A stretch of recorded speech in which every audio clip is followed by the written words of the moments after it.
Değerli izləyicilər, videonu bəyənib kanala abunə olun ki, hər kəs son xəbərlərdən anında məlumatlansın. Göygöl rayon Qızılca kənd 2 nömrəli tam orta məktəbin müəllimi Rəfi Əliyev vəfat edib.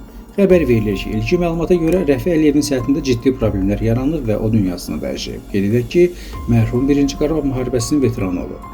Allah rəhmət eləsin, yaxınlarının əzizlərinə səbir diləyirik. Sənətin pik nöqtəsindəyəm, ona görə də şanslıyam. Xəbər verilir ki, bu sözləri müğənni Tacir Şahmalıoğlu bir gün verilişində deyib. O bildirib ki, ən böyük arzusu Ağdama köçməkdir. Amma həyatda şanslı deyiləm, çünki atam, babam 1905-ci ildən Ağdama gəliblər.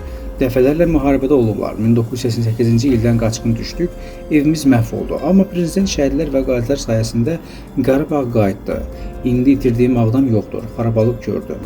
İndi gözəlləşir. Biz isə növbəti dəfələrdə köçəcəyik. Bizim də evimiz var. Bakıda evim var. Ağdamda yaşayacağam.